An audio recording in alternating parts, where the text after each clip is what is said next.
Students, agree with keywords में आपका स्वागत है। स्टूडेंट, आज हम बात करने वाले हैं एफसीआई के बारे में। एफसीआई यानी कि आप जानते हैं food corporation of India. Food corporation of India में बीएससी एग्रीकल्चर में वैकेंसी आती है। बहुत अच्छी वैकेंसी मानी जाती है स्टूडेंट। अच्छी खासी सैलरी मिलती है और एक सेंट्रल गवर्नमेंट की जॉब आपको मिल सकती है। ठीक है, तो यहाँ पर बीएससी एग्रीकल्चर के जो कैंडिडेट हैं जो वैकेंसी पे बहुत सारे यूपी मान लीजिए स्टेट गवर्नमेंट की तैयारी करते हैं, बैंक की तैयारी करते हैं, आईबीपीएस की तैयारी करते हैं, तो वो यहाँ पर भी अपना फूड कॉर्पोरेशन ऑफ इंडिया में भी वो देख सकते हैं। क्योंकि यहाँ का जो सिलेबस होता है वो सेम बैंक की तरह का ही होता है थोड़ा सा, क्योंकि एग्रीकल्चर यहाँ भी पढ़नी पड़ती है, एग्रीकल्चर वहाँ भी। तो आप अगर आप चाहें तो यहाँ पर इसको एक अच्छी अपॉर्चुनिटी को ग्रैब कर सकते हैं। सबसे पहला अगर हम बात करें तो FCI food corporation of India. FCI के बारे में आप सब जानते हैं, ये भारत सरकार का एक उपक्रम है। ठीक है, जैसे central warehouse corporation CWC जिसे बोलते हैं, सेंट्रल वेयर हाउस कॉर्पोरेशन होते हैं, इसी तरह फूड कॉर्पोरेशन ऑफ इंडिया भी है। तो यहाँ पर हम बात करें तो ये वैकेंसी जो आती है ये जोन वाइज वैकेंसी आती है। यहाँ पर बीएससी एग्रीकल्चर जो कैंडिडेट होते हैं उनके लिए वैकेंसी यहाँ पर भी देखने को मिलती है। बाकी जो कैंडिडेट जैसे कोच भी हो, यानी कि जिसने बीकॉम किया है, एमकॉम किया है और बीसीए किया है, एमबीए किया है, बहुत सारी अलग अलग क्राइटेरिया को लेकर अलग अलग ग्रेजुएट जो स्टूडेंट होते हैं उनके लिए अलग अलग वैकेंसी निकलती हैं। बट हम यहाँ पर डिस्कस करेंगे बीएससी एग्रीकल्चर कैंडिडेट के लिए। यहाँ पर जो बात करेंगे हम बीएससी एग्रीकल्चर को लेके, क्योंकि अगर हम सभी से हैं वो काफ़ी लंबी हो जाएगी, जिसमें इंटरेस्ट नहीं आता है। तो थोड़ा सा हम यही बात करेंगे यहाँ पर बीएससी एग्रीकल्चर के जो कैंडिडेट है इसको यहाँ पर हम फोकस करेंगे। तो सबसे पहले बात करें तो ये एफसीआई में वैकेंसी है। अभी तक वैकेंसी आई है, 2024 में वैकेंसी आने की संभावना है। ठीक है, आपको एक या दो इस महीने में, अगले नेक्स्ट मंथ में आपको वैकेंसी इसमें देखने को मिलेगी।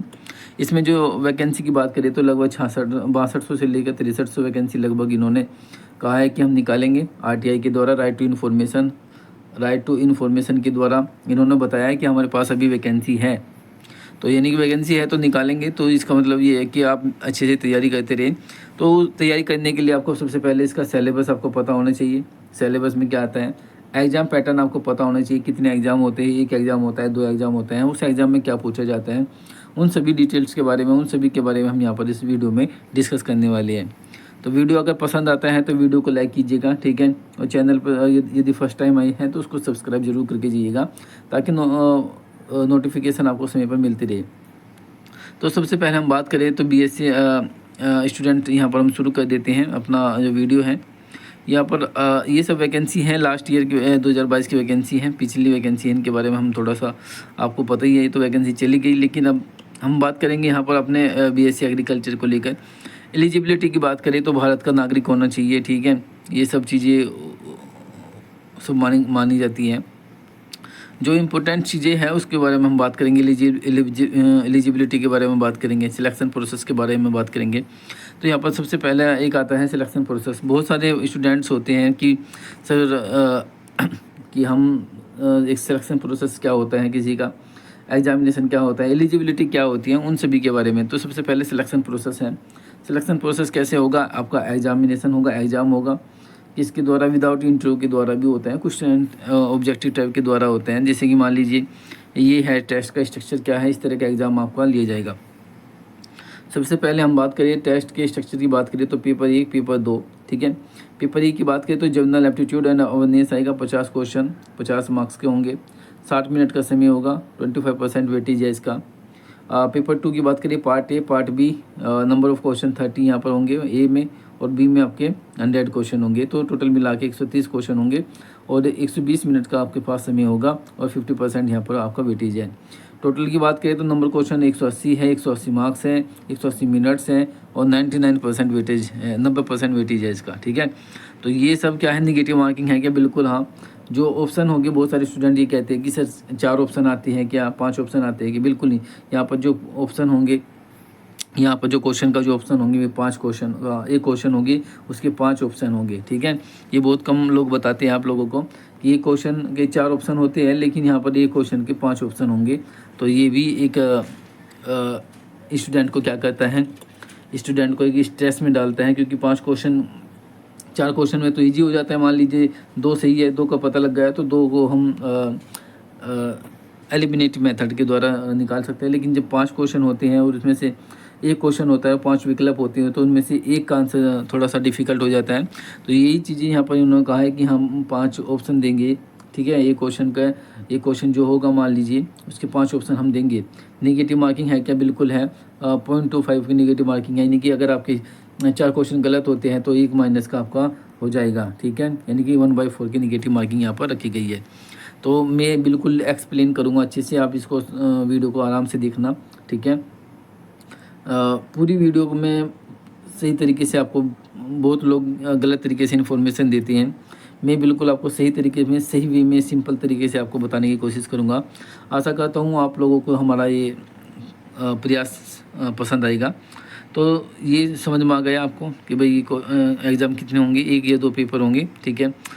मैनेजर, जनरल मैनेजर की बात करें तो डिपेंड क्या होता है, देखो पेपर की बात करें तो स्टूडेंट पेपर 1, पेपर 2 अगर हम बात करें तो, या पेपर 3 की बात करें, 1 पेपर, 2 पेपर और 3 पेपर, हो सकता है कि 3 पेपर भी हो, वो डिपेंड करेगा आपका, आपने किस पोस्ट के लिए अप्लाई किया है उस पर भी, ठीक है। लेकिन जो पेपर कुछ ऐसे एग्ज़ाम हैं जिनमें केवल एक ही पेपर होगा। तो यहाँ पर हम बात करें जनरल मैनेजर की बात करें तो यहाँ पर आप देख सकते हैं जनरल की पेपर 1, पेपर 2, ठीक है। लेकिन हम बात करने वाले हैं एग्रीकल्चर के बारे में, तो अपना एग्रीकल्चर देखते हैं।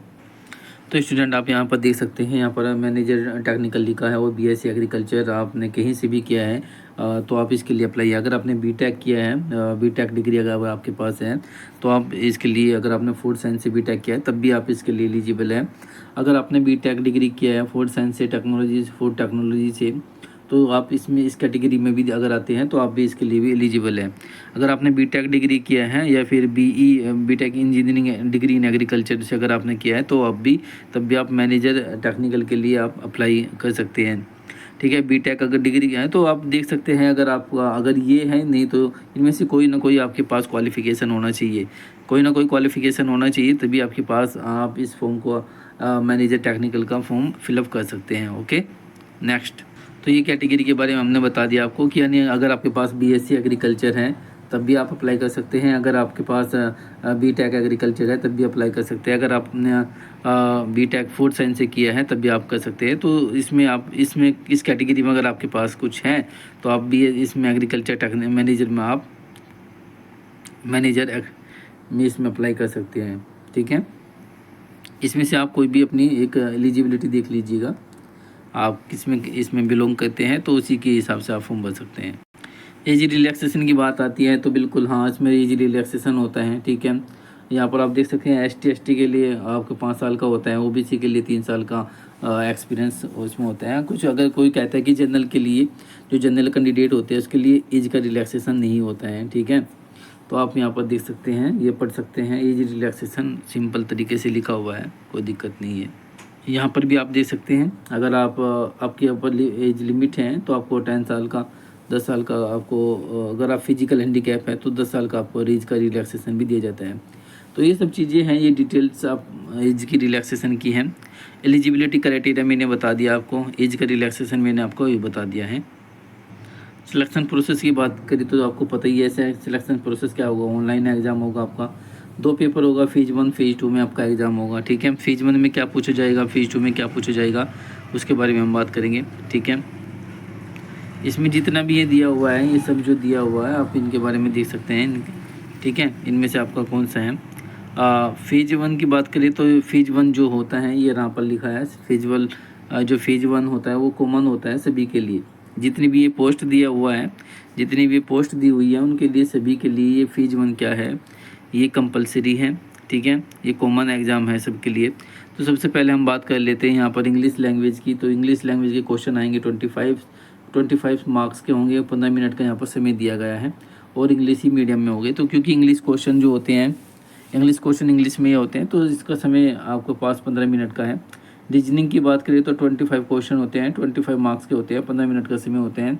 इंग्लिश को आप रीजनिंग को आप हिंदी में भी और इंग्लिश में भी पढ़ सकते हैं क्वेश्चन। तीसरा होता है न्यूमेरिकल एप्टीट्यूड होता है, नंबर ऑफ क्वेश्चन, ठीक है। यहाँ पर मैं ये डिस्कस भी करूँगा कि कौन कौन से क्वेश्चन यहाँ पर पूछे जाते हैं, रीजनिंग के किस तरह के क्वेश्चन आते हैं, इंग्लिश के किस तरह के क्वेश्चन आते हैं, क्योंकि ये मैंने एग्जाम दिया है तो मुझे एक्सपीरियंस है इसका। तो नंबर ऑफ क्वेश्चन 25 होते हैं, यहाँ पर भी मैक्सिमम 25 होते हैं, 15 मिनट का समय होता है। हिंदी और इंग्लिश में आपके न्यूमेरिकल क्वेश्चन होते हैं। जनरल स्टडी की बात करें तो यहाँ पर आप देख सकते हैं 25 क्वेश्चन होते हैं जनरल स्टडी में, 25 मार्क्स के होते हैं, 15 मिनट का समय होता है, हिंदी और इंग्लिश दोनों भाषा में। ठीक है, करंट अफेयर के 5 क्वेश्चन पूछे जाएंगे। जनरल साइंस के क्लास आर्ट्स जो क्लास 8 होती है उसके लेवल के 20 क्वेश्चन आएंगे। ठीक है, तो आपको ये टोटल जो आपके पास 100 क्वेश्चन होंगे, 100 मार्क्स के होंगे और आपके पास 1 घंटे का समय होगा। तो 1 घंटे में आपको देखना है कि इसमें से क्या क्या आपको अटेम्प्ट करना है, कौन क्वेश्चन को आपको सोल्व करना है। ये भी पूरा का पूरा ये 1 2 3 4 को ये सब्जेक्ट है आपके। ठीक है, और आपके पास कितने मिनट का समय है, 60 मिनट का समय है, क्योंकि हर एक पोर्शन को 15 मिनट का समय दिया गया है। ठीक है, तो ये पूरी डिटेल्स यहाँ पर मैंने आपको फेज़ 1 की बताई। अब फेज़ 2 की बात करें तो यहाँ पर आप देख सकते हैं फेज़ 2 में क्या होगा।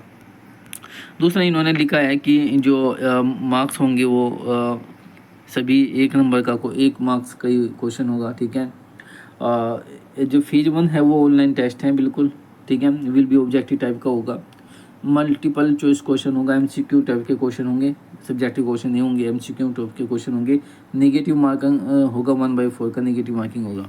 ठीक है, तो जो ये होगा ये जो फेज़ 1 है will not be recognise the final merit ranking. Okay, ये केवल पास के लिए, स्क्रीनिंग के लिए है, इसमें आपके नंबर नहीं जुड़ेंगे। फेज़ 1 के नंबर नहीं जुड़ेंगे, केवल ये पास करने के लिए है, ओनली पासिंग। ठीक है, फेज़ 2 है जो आपका मेरिट बनाएगा, जिसमें आप मेरिट के आधार पर सिलेक्शन होगा। तो सबसे मेन ये है आपके लिए प्री जो होगा। प्री की बात करें तो फेज़ 1 है और आपकी मेन की बात करें तो फेज़ 2 है, आप ऐसे भी याद कर सकते हैं। तो यहाँ पर देख सकते हैं पोस्ट की बात करें तो इसमें जो भी आपकी पोस्ट थी, जो मैनेजर की बात थी है, ठीक है, या टेक्निकल, तो ये एक पोस्ट ए कोड ABC की बारे में बात आती है। तो आप यहाँ पर सब देख सकते हैं, यहाँ पर लिखा है ABCD कोड दे दिए इन्होंने। ठीक है, पेपर 1 होगा केवल इसके लिए, ABC के लिए केवल 1 ओनली पेपर होगा, DEF के लिए पेपर 1 होगा। ठीक है, और N 2 होंगे यानी कि। ठीक है, और H में जो होंगे वे उसके पेपर 3 और 4 होंगे। ठीक है, तो यहाँ पर सबको लिखा हुआ है। ठीक है, उसके बाद बात करें तो यहाँ पर फेज़ 2 की बात करें तो पैटर्न पेपर यहाँ पर भी आप देख सकते हैं फेज़ 2 का पेपर कैसा होगा। एक में पेपर 1 में क्या होंगे, 120 मल्टीपल क्वेश्चन होंगे, 90 मिनट का समय होगा। ये सब आप देख सकते हैं। नेगेटिव मार्किंग यहाँ पर भी नॉन नेगेटिव मार्किंग है, यहाँ पर कोई भी नेगेटिव मार्किंग नहीं है। ठीक है, फेज़ 2 की बात करिए तो पोस्ट स्पेसिफिक की बात करिए, जैसे मान लीजिए मेरा BSc एग्रीकल्चर है तो वहाँ से 60 क्वेश्चन आएंगे। मेरा जो फेज़ 2 में जो मेरा स्पेसिफिक क्वेश्चन है, मतलब मान लीजिए पोर्शन है जैसे BSc एग्रीकल्चर मैंने किया है तो एग्रीकल्चर के 60 क्वेश्चन वहाँ से पूछे जाएंगे। तो सबके अलग अलग पूछे जाएंगे, जो जिसने जिस का स्पेसिफिकेशन है। ठीक है, वो सब जानते हैं। तो ये सब इंग्लिश लैंग्वेज का होगा यहाँ पर। ये उनके लिए है पेपर 1 2 3। ठीक है, इसमें आप देख सकते हैं ये उन पोस्ट के लिए यहाँ पर। ठीक है, अलग अलग। ओके, ये सब आप आराम से इसको पढ़ लेना क्या क्या क्वेश्चन है। ठीक है, पेपर 2 की बात करें तो वो भी 60 मिनट्स का हुआ। ठीक है, 120 मिनट्स होंगे। यहाँ पर भी आप देख सकते हैं कि भाई एग्रीकल्चर यहाँ पर भी लिखा होगा कहीं ना कहीं 60 क्वेश्चन होंगे एग्रीकल्चर के, जो कितने के होंगे 60 बाई एक क्वेश्चन 2 नंबर का होगा, यानी कि 120 मार्क्स के क्वेश्चन होंगे, यानी कि 120 मार्क्स टोटल होंगे। सिलेबस की बात करें तो आप अपना सिलेबस एग्रीकल्चर वाला सिलेबस आप यहाँ पर देख सकते होंगे। ठीक है, एग्रीकल्चर में क्या क्या पूछा जाएगा। ठीक है, ये 3rd पेपर है, अगर कोई पेपर 3rd देना चाहता है तो वो भी है। देखो कुछ लोगों को कन्फ्यूज हो गया होगा कि सर आपने मेंस के बारे में केवल बताया है। देखो ये जो पेपर 2 है, यहाँ पर जो पेपर 1 ये पेपर 2 है, ये यहाँ पर आप देख सकते हैं। जो पेपर 1 है यहाँ पर किस किस के लिए है, पोस्ट मैनेजर के लिए, जनरल डिपो के लिए, मोमेंट के लिए, अकाउंट के लिए, टेक्नीशियन के लिए है, सिविल इंजीनियरिंग के लिए है। तो इनके लिए ये है पेपर। इसमें क्या होगा, पेपर 1 और 2 में क्या होगा स्टूडेंट, पेपर 1 2 में पहला इंग्लिश भी आएगा। ठीक है, आपको रीजनिंग भी आएगा, न्यूमेरिकल एप्टीट्यूड भी आएगा, जनरल हिस्ट्री भी आएंगे। ठीक है, और कंप्यूटर वगैरह सब कुछ आएगा। उसके बाद आपका जो सेकंड पेपर होगा वो आपका ये जो पेपर 2 होगा ये केवल आपका जो जिससे आपने BSc ग्रेजुएशन किया है उसमें आएगा। जैसे मान लो BSc एग्रीकल्चर किसी ने किया है तो यहाँ से 60 क्वेश्चन पूछे जाएंगे, बाकी ये क्वेश्चन भी आएंगे, ये भी तैयार करना है। Reasoning, numerical aptitude, general history, ये भी आपको तैयार करना है। ठीक है, कभी कोई ये सोचे कि पेपर 2 में ये नहीं आएगा, नहीं, पेपर 1 और 2 में दोनों में तो ये सब चीज़ें हैं, ये 3 का है। और बाकी क्या क्या पूछे जाते हैं सब्जेक्टिव वाई की बात कर लेता हूँ। जो आप बैंकिंग में पढ़ते हो, जैसे आपका नंबर सीरीज है, ठीक है, प्रॉफिट लॉस के क्वेश्चन होते हैं, वो सारे के सारे आते हैं। रीजनिंग वगैरह में, जैसे कि रीजनिंग में आपका श्लोक वगैरह आते हैं, ठीक है, वो आप कोडिंग डिकोडिंग क्वेश्चन आते हैं, और ब्लड से क्वेश्चन आते हैं। इसी तरह सेम उसी में पूछा जाता है, ठीक है। अगर आपने AFO की तैयारी कर रहे हो तो आप इसमें भी आप कर सकते हो, ठीक है। बाकी पेपर के बारे में मैंने बता दिया, ठीक है। एलिजिबिलिटी के बारे में बात हो गई चुकी है, पेपर क्या होगा वो भी। अब बात आती है सैलरी की बात करें तो सैलरी लगभग इसमें कितना मिलता है, सैलरी लगभग इसमें 45,000 के करीब मिलता है। 45 से कुछ लोग इसको 49,000 भी कहते हैं, लेकिन अब मैं सैलरी भी दिखाऊंगा आपको, कि इसमें सैलरी स्लिप भी मैं आपको दिखाऊंगा, ठीक है। तो ये सब चीज़ें हैं। आप किस स्टेट से है आप भर सकते हैं। एग्जामिनेशन सेंटर आप देख सकते हैं यहाँ पर है। एग्जामिनेशन सेंटर की बात करें तो आप यहाँ पर एग्जामिनेशन सेंटर भी देख सकते हैं, जहाँ आपको लगे सही वहाँ पर भर सकते हैं, ठीक है। फीस की बात करें, कितना फ़ीस लगता है, तो 500 रुपये लेते हैं ये फीस का। जो फीस है 500 रुपये जो होता है वो फीस का होता है स्टूडेंट, ठीक है। उसके बाद प्री पेपर होगा। देखो पेपर 1 में क्या हुआ, केवल आपको पेपर 1 में क्या हुआ, केवल स्क्रीनिंग हुई, ठीक है। पेपर 2 की बात करें, फेज़ 2 की बात करें तो फेज़ 2 में भी 2 पेपर हुए। पहला पेपर आपको जिसमें मैथ रीजनिंग वगैरह सब कुछ आएगा, दूसरे पेपर में आपका एग्रीकल्चर आएगा, ठीक है।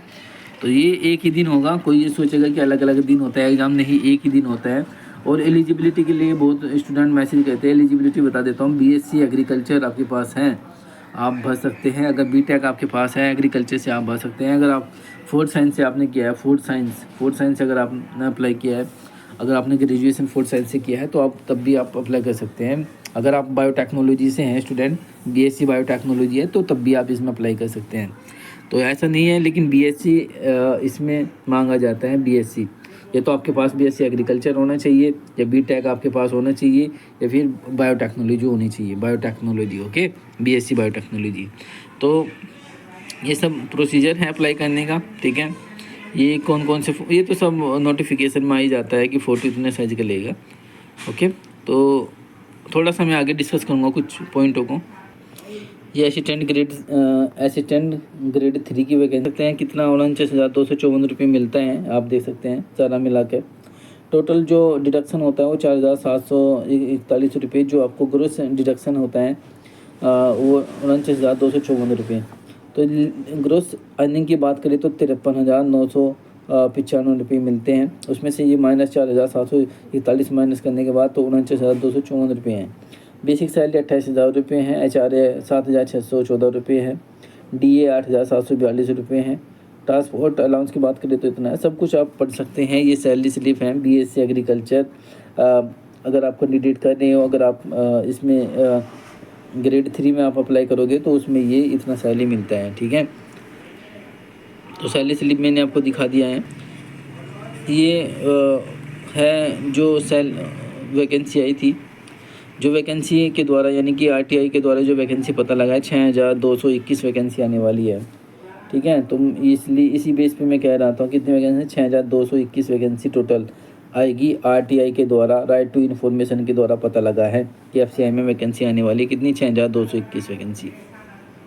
ये कुछ प्रीवियस वैकेंसी है, जैसे मान लीजिए 2013 में कितनी वैकेंसी आती, 6,441, 15 में 4,318, 19 में, तो इस तरह वैकेंसी आई है। तो 22 यानी कि 24 में भी आएगी, 2024 में भी वैकेंसी आएगी, ठीक है। तो आप लोग इसमें भी देख सकते हैं कि भाई वैकेंसी यहाँ पर भी हर साल गैप को एक साल को छोड़ कर वैकेंसी आ रही है।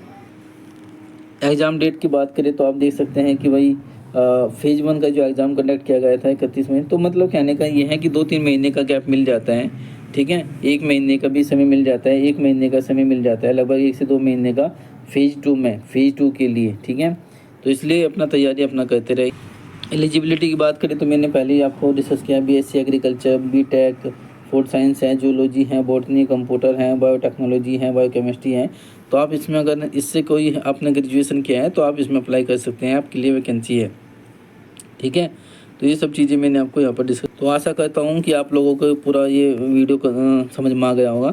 तो इसकी तैयारी आप कर दीजिए, आप इसका प्रिपरेशन तैयार कीजिए। देखो गवर्नमेंट जॉब है, आप एक अच्छी अपॉर्चुनिटी मिल जाती है।